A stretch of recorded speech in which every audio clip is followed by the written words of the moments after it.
to Clarity on Fire, a podcast for people who know what they don't want out of their life and career, but aren't sure what they'd rather be doing.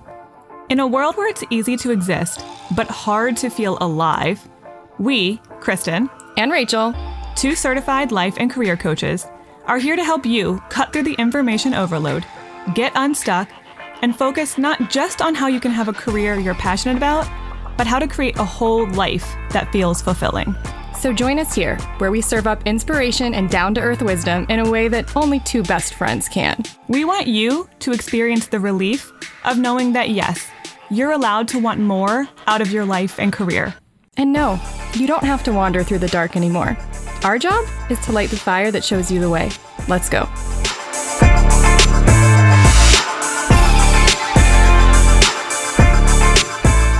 Hi. Hey. Every week, a new locale. This week, house sitting at my friend's house, and we're recording in her 4-year-old's bedroom. We have a nice sound buffer right next to us. That is a gigantic unicorn with a rainbow mane. It's very cute. It's got sparkle hooves. Also, our podcasting stand is the toy chest. It works. There's a little tent. There's a cute little mini tent in here. It is a really adorable bedroom. It's the most perfect little girl's room, I have to say. Yeah, it's adorable. Not very professional, but on the wall. Oh yeah, we got Belle, we got Cinderella, we got Ariel, we got Jasmine, we got Sleeping Beauty, the classics. Yeah, classics. Okay, so anyway, the princesses are overlooking you and blessing you during this Dear Krachel. Okay, so we're just going to dive in because we've got a real lifetime limit. Obviously, on this episode, it feels like we have all the time in the world, but we don't in terms of real life. So, and we have some long and they're questions long this time. So, okay. So we're going to jump right in. Okay.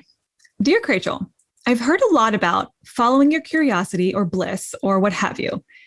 How do you know when to follow your curiosity and if that's just not practical, or when that bleeds into job hopping territory?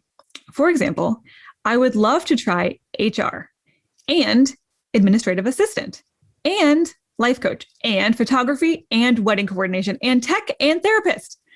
But most of them are not easy careers to get, and many involved years of training or schooling, plus a lot of money and or just a lot of time. How can you follow your curiosity when there's a lot to choose from? That is from Leslie. Okay, Leslie. So I just really hate this outdated belief that in order to make a career transition or to learn about something, you have to go to school. We are so conditioned by the way we've been raised, understandably, because our life revolved around school for 22 years of most of our entire lives, basically up until we turn 22 and even beyond. For some people, that it's just our default. We just think, oh, want to learn something new, want to do something new, gotta go to school. No, you don't. No, that's not the only way you can learn about something. Other choices. I also don't want you to think, Leslie, that in order to get a sense of what all those different possible careers would be like, you have to actually be in that career. There's a big difference in following your curiosity about a subject matter versus I have to be an HR professional, and I also have to be a therapist, and I also have to be all of these things. Because if that were the case, you're right. You would have to go through all kinds of trainings to get the job in the first place and then figure out if you liked the job. I don't think you have to do all of that. There are so many ways of exploring. If you're curious about something, exploring it to see what would that really be like? Because you don't have to only go off of your own lived experience. A lot of people are in those jobs. And guess what? They can tell you what it's really like. And they can tell you in the form of informational interviews. They can tell you in the form of podcast interviews, books. I have a client who's really interested in nursing. And so she's just read all these books written by nurses about their experience in that profession. And it gives a really good sense of what is the day-to-day really like? Because I have a feeling if you start to get curious and follow that curiosity about some of these different paths that you're considering, and you get some more insight into Okay, what is that like for real? Not my mental concept of what I think that would be like, but let's really dig in and see what would that experience be like. Some of them are going to get crossed off the list before you had to take one class or you had to submit one job application. You're going to get a little bit more insight and say, ooh, that is not what I thought it would be. Never mind. And some of them are going to make you more curious. And when you get more curious and more intrigued, that's when it might be time to take it up a notch and say, maybe I do want to take an online class just to explore this a little bit more. Or maybe I want to read some job descriptions and follow your curiosity to see, does your curiosity grow or does it wane the more you learn? And that doesn't have to require a ton of time and money and energy at the beginning. Also,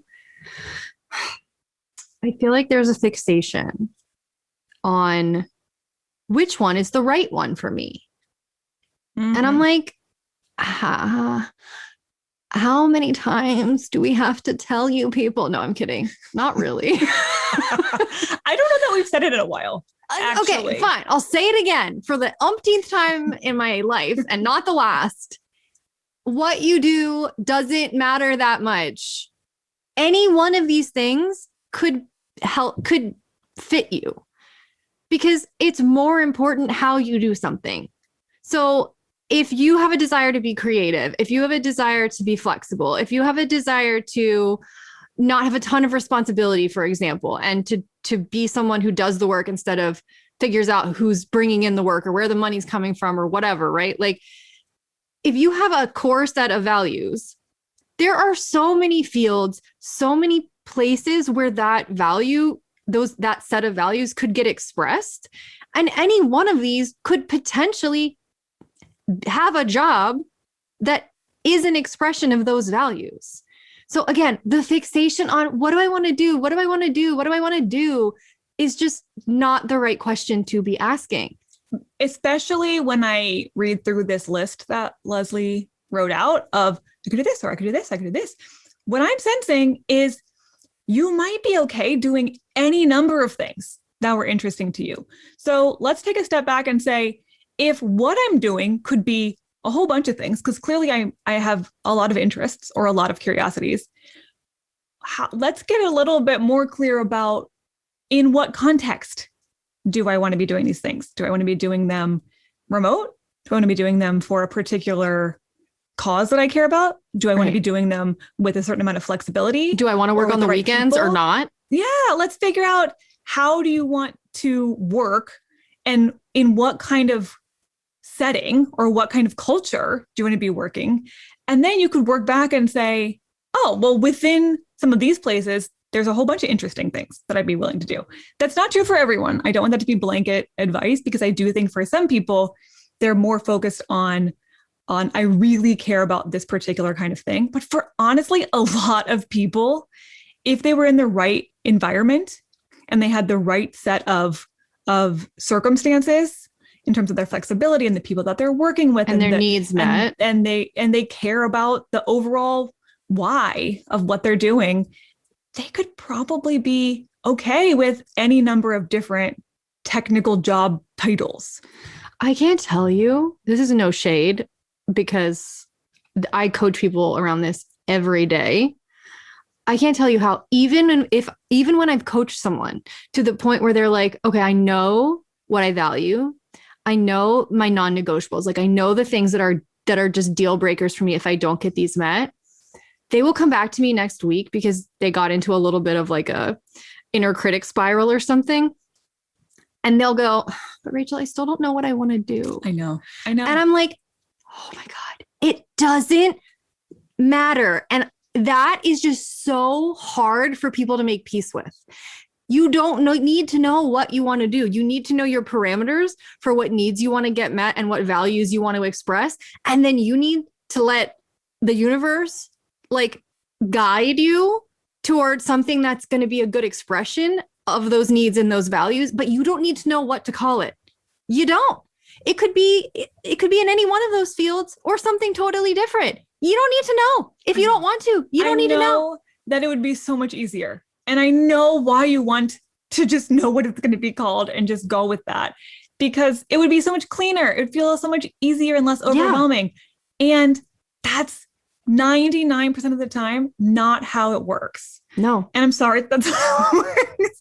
But I'm telling you, it will work out better for you if you are open to things that fit in the way you want to be working and the way you want work to intertwine with your life. This is why we created passion profiles. Mm-hmm. It's how we measure the intersection between, how you want to be working and, your values around things like passion and time and money. Because, okay, yeah, you could be interested in wedding coordination. And if you're a big fat thriver who doesn't want to work on the weekends, I smell a problem. Right? Right. Yeah. Yes. So it doesn't matter how interested or curious you are about certain things. If doing it is going to be a pretty big clash between you and your needs or your values. Mm-hmm. So that's one way to narrow down what's worth your time investigating and what isn't.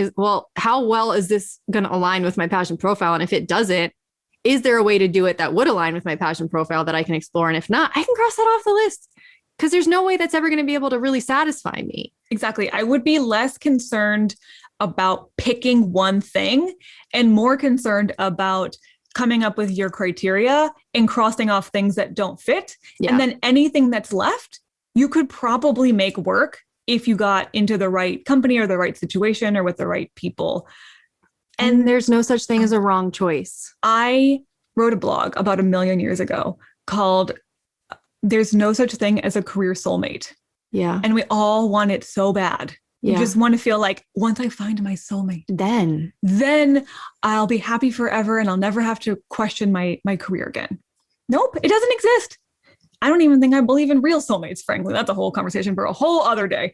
At least not in the traditional sense. Not in the one person for one person sense. Right. Not in that sense.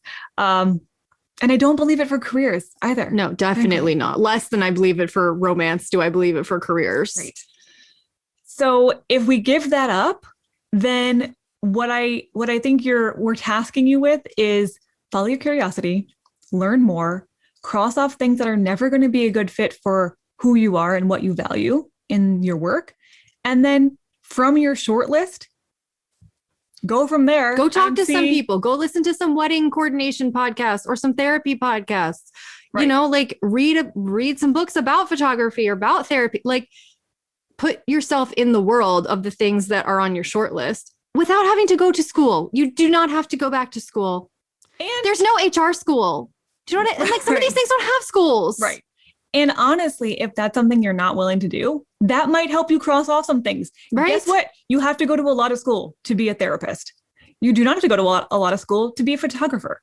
So if that's an important criteria to you, I just have no motivation to go back to formal school, then don't do it. Okay. You've got other choices. So your criteria can be whatever feels right to you, but then you have to be able to trust yourself to cross things off the list that are never going to fit instead of trying to talk yourself into them. So I hope that helps. I don't think your challenge is just the same as everybody else's. So don't feel like we're being hard on you by any means. This is everybody. We all want that. And if you let that go, you'll actually be a lot happier with whatever you end up doing, because then you won't ever be second guessing. Was it the right choice? There's any number of right choices here. Yeah. Got to give up the FOMO. Yeah. That's another conversation. Mm-hmm. Okay. All right. Question number 2. Dear Krachel, I've done a lot of work over the last couple of years to improve myself and figure out who I am and what I want to do next. I've done coaching, counseling, networking, reading, and trying a lot of different things to move myself along the path that I want to go. Yet here I am at the end of another year, still in the same job, still single, and still trying to actually get the things that I've done the work to set myself up for. I keep being told that I'm doing all the right things and it's only a matter of time until things actually work out for me. But while I'm keeping at it and remaining positive and still overall enjoying life in the process, I keep having this nagging question of, what if another year goes by and I still don't have what I'm trying to get? Because honestly, I feel like that's what happened in 2021. And now I'm looking at 2022, feeling like time is going by. My peers are moving on in their lives. And I'm still here wondering when I'm going to when I'm going to have my turn at advancing in my career, finding a relationship, and other adulting things. So what else do I do since I'm doing the right things, but still not getting results? Positive, perseverant. Okay. I know we have multiple. Did I write this? I swear I did not ghostwrite that. I did not make that up. Just for those of you suspecting me of writing that, I didn't do it. I know just from how Rachel's already responded, she has lots to share about I do, this. but And I know she has shared some of her thoughts about this in Forever Alone, which if you have not listened plug. to Forever Alone, Positive Perseverant, why are you not listening to that? Yeah, go listen to the whole mini series. I have a whole conversation with myself and you about that, which I will share some points about here in a second. Mm-hmm. A few things that I want to first start off with. I really highly doubt, because I know humans and I know how nothing actually stays the same ever. I have a strong sense you are not giving yourself credit for some of the changes that have happened in the last year or several years, because they are not aligned with what you're really hoping. They're not the results that you're expecting or wanting to get. But I don't think it's a fair thing, first of all, to say nothing has changed. I guarantee you, if you looked back with the intention of saying, how have I changed? How am I different? What is different? You would come up with some answers. Now, that might not be satisfying, but I do want to put in perspective that sometimes we jump to these conclusions of everything's the same. And it's not maybe fair to all the growth that you've clearly done from all of the work that you shared from your counseling and your coaching. And I want you to give yourself credit for some of that inner work, because that's frankly going to set you up for all of the outer stuff much better than if you had just attracted those things in without doing the work first. So again, I didn't write this, but I'm like, this is me. So I'm like, yeah, but I didn't get what I wanted. It's like everything that isn't what you wanted just like gets completely thrown out. Like it didn't count. Mm-hmm. Yeah, I do that. Like, yeah, but nothing counts if I didn't get what I wanted. Right, it's not how that works. Right. It's only, there's like a few things that if those are the results that happen, then the year was good. And if other things happen, well, that's fine. And that's how our brains work. That's okay. And I'm not telling you to not want the things that you want, frankly. Like, no, by all means. You need to also acknowledge what has changed and stop pretending like nothing has. Because I don't believe that nothing has. I don't believe it either. Just one more piece that I want to throw out there, and then I know Rachel has many thoughts, is there are certain things that you don't see the change until it happens. Now, I know that sounds obvious, but there are other instances where you see incremental progress. So think about if you decided, I want to tone my muscles, and you start going to the gym or working with the trainer week after week after week, you're going to start to see incremental changes, and you will see yourself getting fitter. You will see yourself getting stronger. You will feel changes. It's not like you're not fit and then one day you're fit. You see the progress, and there's motivation in that. But you can kind of clock milestones, right? Like I can do more push-ups than I did 3 months ago. Yeah, exactly. You see progress happening. Doesn't mean it's as fast as we want, but still you see milestones along the way. There are other things like a new job or a relationship that they don't happen incrementally. You don't see the mile markers happening until bam, there's a person there or there's a job there. And so some of the things that you listed here that you really want to change in your life are those types of things. So that's hard because a lot is happening, but it's not like the working out scenario where you see it. You don't see it until it's all at once. Now, easier said than believed, I know, but I want you to just put in perspective, if we consider everything is building, you just can't see it. Sometimes we can see it and sometimes we can't. This is one of the scenarios where we can't, but it doesn't mean nothing is happening. Yeah. Just like when you plant a seed and there's a lot of stuff happening underground before you actually see physical manifestation of it. Mm-hmm. It doesn't mean nothing's happening. It just means you're not aware of what's happening. But if you've been putting in the work, then I think you can rest assured something is happening. Yep. It's just taking longer than you want. And like, hi, join my club. And even if you could see the progress, it would still be happening slower than you want. It's just, you'd feel more reassured. Exactly. Like, it still takes longer to get fit than you want to, but week after week, you're losing a few pounds or you're gaining a little bit of muscle or whatever to help you feel like, okay, it must be working. So we're always impatient. That's not going to change. Humans are impatient. Yeah. It's just keeping, but there's more room for doubt when you can't see your progress week by week or month by month. Exactly. Okay. Well, positive perseverant. If you know me at all, like, that I could have written this, and I'm not gonna sit here, like, I'm gonna commiserate with you because I get it. It's annoying, to say the very least. And I say all of that to give myself credibility for what I'm about to say next. Like, I'm not just preaching on hi to you. I am you. And I'm still going to tell you this. You need to make peace with the fact that you might not get what you want this year. And you can go cry in a corner about that right now. You can get really angry and beat things up. I do that regularly. Last week, I drove to get my dog more dog food. And in the car, I screamed at the top of my lungs like a maniac. Okay. I mean, like someone was trying to murder me, like screaming. Well, no, it wasn't really being murdered. That's more of like a high pitched fear. It was more rage, right? It was just pure rage. Better to do when no one will hear you and call the cops, like your car, but like find a place where you can do that and let her rip. Let her rip. Because the truth is, you don't have control over the timeline of your life. No one does. And the things that we do to make us feel like we have control are usually just kind of self-manipulation and trying to make ourselves feel better. Ultimately, we don't actually have any control, and that scares us.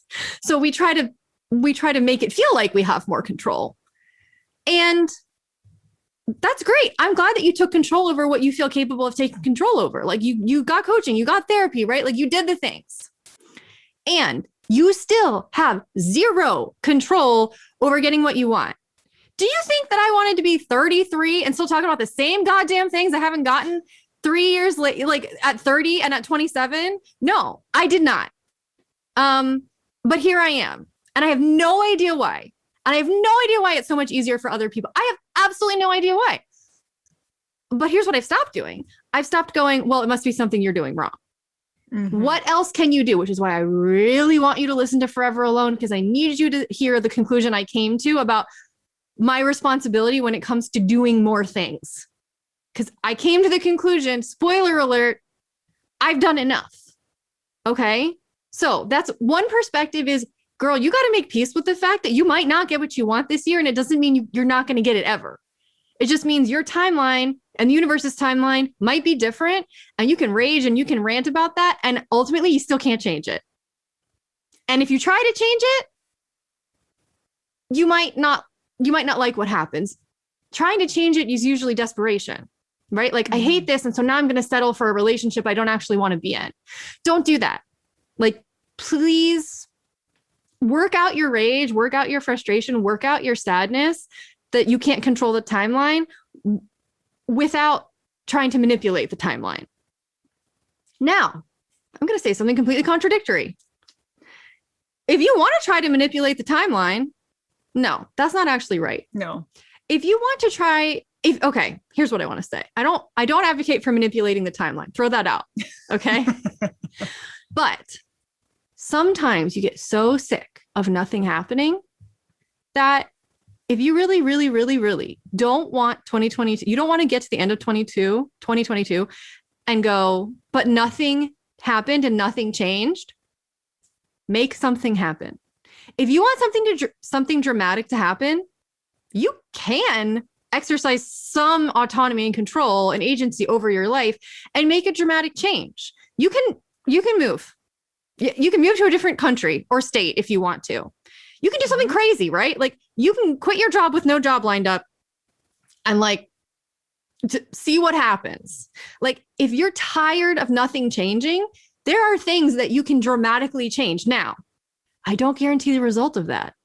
I don't necessarily think it's always a good idea to do that. But there are things you can do if you're so fed up with things being the same. You can buy a one-way ticket to another country and work remotely for a year, right? Like you can do wild ass shit if you're really sick of the status quo not changing. Yeah. And so I think that the question to ask yourself here is, am I just frustrated because I haven't gotten what I wanted on the timeline that I wanted? In which case, that is perfectly valid and work through those feelings. But what you ultimately want is the results that you know are going to be a good fit for you, in which case you have done your work, you've done your part, and now the universe is going to do its part. Yeah. So you're co-creating, and it just is going to take longer, and you have to work through your feelings on that. And there might not be anything left to do. That's the really hard part. Yeah. Yes. So that's kind of one side of this is if what you really want is those results, then you might just have to work through all the feelings that come with them not happening fast enough.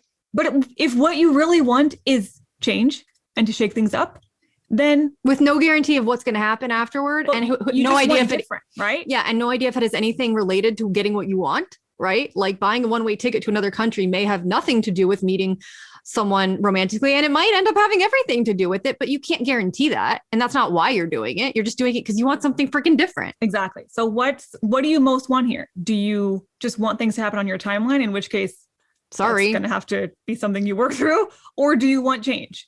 Because those are two different. I would recommend different courses of action depending on which is more important to you right now. Yeah. And you get to choose. There's not a wrong choice here. Sometimes you do just need to change something. Sometimes humans don't like the status quo. Yeah. Sometimes we just get stuck and bored and we just want something to shake it up and make life a little bit more interesting. That would be a fine choice, but just know the intention behind the choice before you make it. Yeah. And then be at peace with, or maybe not at peace, but accept the fact that if you make that choice, it could end up being great. It could end up being kind of chaos. But if you really want something to change dramatically, you can do something dramatic. That's and within your power. I know, Rachel, that's why I want you to listen to Forever Alone, because you talk about doing something that you never wanted to do. Yeah. You have multiple things. Getting on a dating app. I never really wanted to do that. And you said, I want to try something that makes me uncomfortable. But I basically was like, yeah, but I've never done it. And I know, and I feel like I know what's happened because I've never done it, but so let me try it and then see if something different happens. And something different did happen. Mm-hmm. Now, it wasn't ultimately the result I was hoping for, but I can't look back on 2021 and say nothing happened. Exactly. That I can't say. So if that's the biggest fear here is I just don't want to look back and feel like nothing happened. Well, you can make something happen. Yeah. So you can distinguish that year from the other years. Sure. Right. So, proceed with caution. Right. Sure. There's a big disclaimer on everything I just said, but crazier stuff has happened.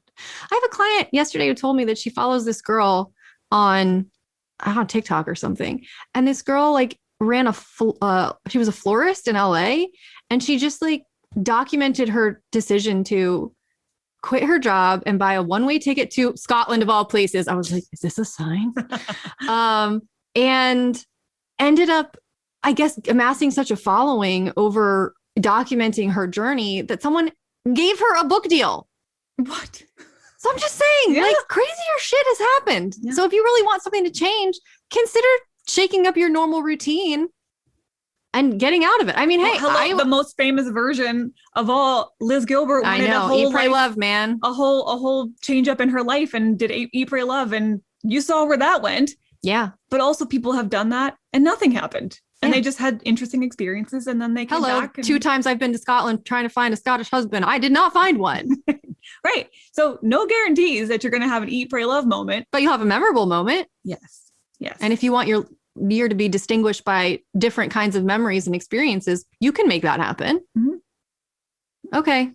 Listen, I'm going to leave some episodes in the show notes. The one I'm thinking of is the side chat about, is it not working or is it not working yet? Mm-hmm. And I talk about the kind of, no one can tell you when it's been too long. When, you should have gotten something, quote unquote, by now. I talk about that. So, and how sometimes you're not doing anything wrong. It just isn't that it hasn't happened yet. Yeah. It just is not always instantaneous. If I could tell you why the timeline of my life has taken so much longer in some ways than other people's, I would, and I can't. I have absolutely no explanation for it.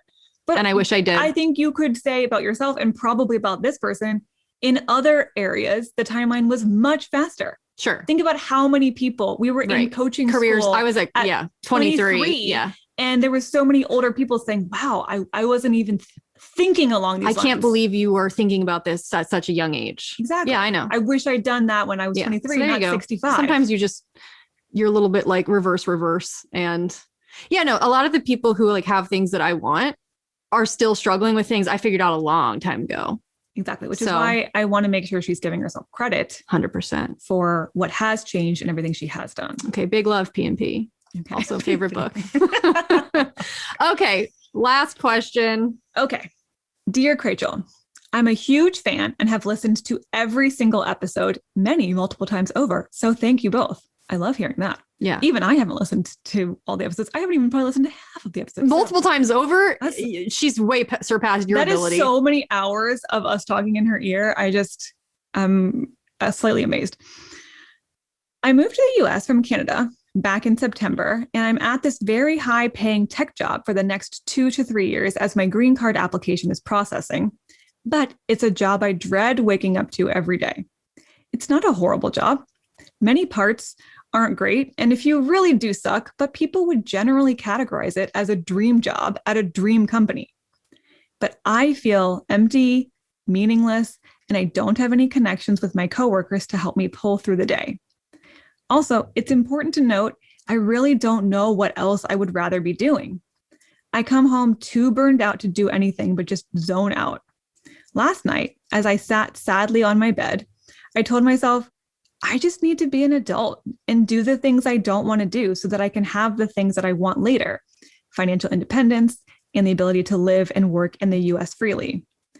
But this morning, and honestly, for the past 12 months, I'm still debating my decision to move here. And I just realized I've gotten nowhere. And frankly, I'm so tired of feeling this way. How do I decide whether to suck it up for the next 2 to 3 years or just quit the corporate life and move back home? Back to where it all started? Do I make a smaller change, like finding a different team in the same company? Or is that pointless if I'm in a career I no longer love? Yours truly, a dreamer who just wants to dream. 2 to 3 years is a long time to suck something up. So like, she knows that she didn't come to us to get told, yep. Yeah, suck it up, bitch. What are you talking about? Get out of here. Stop trying to get fulfillment in your life. Stop trying to care about what you like. No, obviously we're not going to tell you to suck it up. No, we're not going to tell you that. And I'm also not going to tell you to pack it up and move back to Canada because I'm not actually sure at this moment what that would solve. Like aren't you just going to take yourself back to Canada with you? And now you're down one well-paying job. Particularly since you said, I don't really know what I would be doing anyway. Right. So what I fear is... Why be confused in Canada without a well-paying job? Right. Go home and feel aimless, but and now poor? Also maybe feel like you're scrambling to pay for life. Right. Or at least worried about the money running out. Right. How's life going to be better in Canada is what I mean. And maybe she knows that it would be. I don't know. Like maybe she thinks, well, I've saved a lot of money at this job and I could like take a sabbatical or something. Like maybe she has ideas about what she would do if she went back to Canada that she thinks would be better than this, but she didn't tell us that. So I'm kind of assuming that if you go back to Canada. No, she actually said, I don't know what I'd be doing instead. Oh, okay. Well, yeah. So if she goes back to Canada, she's still going to be confused. Right. She's still not going to know what she wants to do. So I'm like, well, I want to solve your confusion. I want to solve your not knowing what to do, but I don't necessarily want you to make a huge transition if you don't necessarily need to. I think, and I've said this a million times, but like people listen to this podcast to be told the same thing like 18,000 times. And she's listened to every single one. So she's heard like us say a some of these people, some of these people have a kink for being like, you know, sort of woman-splained to multiple times over. They're like, yes, tell me the same thing over and over and over again. I'm kinky for it. I love it. Don't say anything new. Studies about how many times we have to be told it's something like 7 at least. Really sinks in. And sometimes I swear it's more than it's more. Well, because those are like little facts. Like this is like deep shit that you can't, it's not a fact that we're talking about. These are feelings. So infinite, apparently numbers of times. Anyway, Where was I going when I went off on that tangent? I don't know. We want to solve the aimless feeling or the Yeah. So as long as you're in a job where you're getting paid well and I just am like, you don't need to make a huge transition in order to solve your confusion. Why don't we work on solving the aimlessness and the confusion while you still have some form of stability? Or, you have the resources maybe to invest in a therapist or a coach, or taking a little sabbatical and doing like your own eat, pray, love, and like finding your damn self if you want to. Like, I think there are options here that don't require you to make a huge transition when you don't actually know where you're aiming for. That's the problem. Like, don't move if you don't know where you're aiming, unless you're so freaking miserable that anything feels like a relief other than this job. In which case, what you might be looking for is not the dream job. You might be looking for something that is less draining, like a bridge job. Maybe something that aligns better with your values. Maybe you're a thriver and this corporate setup is just really grating on your nerves. Maybe you're required to work 60-hour weeks and that's just not working for you. Like, yeah. Or maybe there's a ton of responsibility and pressure that's just not aligned with you, given your passion profile, in which case I would totally understand if you decided, maybe let me try to skip, work on a different team, or maybe I should just get a different job because I'm not even sure how much I care about staying in the US anymore. But I'm always an advocate of, can we try to figure it out while you're in this situation? Because I have seen this happen, and you have seen this happen, Kristen, so many times, that the second someone starts to use their job as the resource to help them get out of the job, like, I'm making this money so that I can invest in myself, or so that I can do this course, or so that I can do XYZ, all of a sudden the job serves a deeper purpose for you. And it's so much easier to keep doing it. Yes. Or it gives you a little bit of a fuel, because now it's like, oh, I'm working my way out of here. Exactly. So, and that's fine. Like whatever it takes, but we do want to use it for something. It's not being used for anything right now. And that's part of the aimlessness. Showing up and riding out your 2 to 3 years. And then I guess maybe going to figure it out then. Like, well, why don't we use some of the resources here? Because here's what I know doesn't work. Just going to a different situation and hoping that you'll feel different. No, don't do that. That's what I'm going to circle way back. We're going to bring this thing full circle to the first question. So long ago. To the first question that was about, how do you know, I don't want to just be job hopping. I want to follow my curiosity. That person had a whole bunch of things that she was curious about. What I'm sensing is you've lost your sense of curiosity. Yeah. And you're just in this job because you don't know what else to do, and it pays well and it's burning you out. I don't know enough about the situation to say this for sure. I'm wondering, I want to pose the question. I know exactly what you're about to say, and I agree with you. How much this job is draining you versus I don't know what I really want. My aimlessness is draining me. Yeah. That we can work on regardless of what job you're in. It can be this job. It can be a different job that gives you a little bit more time or flexibility or whatever. I'm not so concerned with the job now. Yeah. I'm much more concerned about you resparking your sense of curiosity. Yeah. And following that where that leads. So you have the opposite problem of the first question. That person had too many things they were curious about. I'm sensing I've lost it. I'm just so drained all the time. Now, what do I even want to do? Right. So I'm aimless. And so I'm looking around and all I see is just things that depress me and things that make me feel miserable and things that serve no purpose because they're not helping me get anywhere. This job, you actually might feel very differently about this job if it was serving a purpose that felt like it was helping you achieve a goal that you're actually excited about.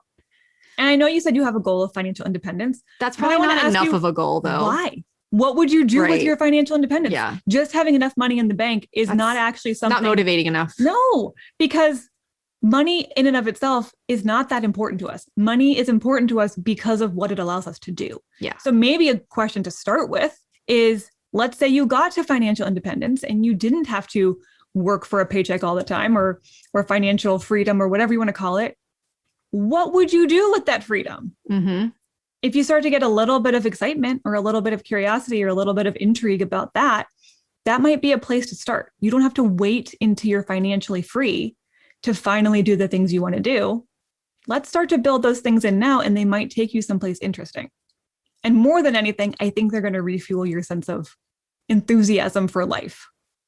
And that's what I'm most interested in helping you do right now. Not stay in this job or go home. Those are not the only two choices. And those don't have any enthusiasm behind them from the way I read your message. If I had it to do over a decade ago, I would have stayed in I quit my corporate job where most of the time I was on Facebook. Like, I was not doing a goddamn thing. It took me like 10 hours a week to do my job, and I was being paid for 40 hours, and I wasn't being paid a lot, but like I was being paid more than what I ended up making for the next few years at other jobs that I had to go get after I ran out of money. If I had it to do over, part of the reason I hated that job so much was because I felt so aimless and so purposeless, and nothing I was doing was serving any point. I wish I hadn't quit that job before I enrolled in coach training, because I could have enrolled in coach training and spent almost all my day doing my coach training homework and getting paid to do that. And then I wouldn't have had to go get a bunch of other jobs after that because I ran out of money, right? Like, my job would have been so much easier to do because it was the thing that was allowing me and providing for me to do the thing I actually wanted to do. That's what we need. We need to give your job, if you're going to stay in it, a purpose. And so we need to get clear on what it is you actually, not what you want to be doing, refer back to our earlier rant, but what it is you really value and how you want to express that, and how your job can support you in finding something that's a good expression of what you care about most. And honestly, I think you just need coaching. I'm just going to say it. I don't say it to everyone who writes in, even though I'm thinking it for most of you. She really, I think that she would be where she's at right now is exactly where people start when they're in coaching. It's like, I'm aimless and I know what I don't want, but I don't know what I'd rather be doing. And I don't want to just make a move guessing it's going to end up right for me. I want to actually be sure. And be intentional. Yes. Yeah. You're looking for a dreamer, intentionality. You need coaching. That's what coaching provides. Probably we can help you with that. If you don't like us, wait, you just said you were a huge fan. You do. So you can work with us if you really want to. Hit us up. We're around. We'll talk to you. That's, if you're being paid well and you're aimless, that's a great time to pause and invest in yourself. And I can tell you, so many clients start out hating their job, convinced they need to quit, or convinced they'll never like working, or convinced that they'll never find their thing. And then they actually end up being totally fine with doing that job for the next 2 years while they work on where they're really going. That's what you need. So exactly. Anyway, and if you quit, we just don't want you to be in a situation where you can't focus your mental energy on where you want to go next, because now you're just so focused on paying the bills. Yeah. And getting put yourself survival mode. Yeah. Which is what I did to myself. It's really hard to do deeper inner work when you're in survival mode. Yeah. When you're scrambling for how you're going to pay next month's rent or whatever. So I hope that gives you some food for thought. It surely should have. I think we gave all of them some food for thought here. I mean, just truly an hors d'oeuvre, like a whole, like many trays of little hors d'oeuvres. As always, let us know how this resonates, whether you're one of our question askers or somebody who maybe relates to them in some way. Yeah. We love to hear how it resonates. We also love an update from anyone who's ever asked us a question. And if you're now wanting your question answered, we have a Dear Krachel form in every single podcast episode. Show notes. A link. So, or you could email us at contact@clarityonfire.com and just put Dear Krachel in the subject line. Yep. Okay. Well, we got to go. Because we got things to do and places to be. Not really, but we do have things to do. But we will be back next Friday with a normal person interview. Yeah. I was not sure what day or month we were in anymore. Yes, we'll be back with a normal person interview. Okay. See you then. Bye.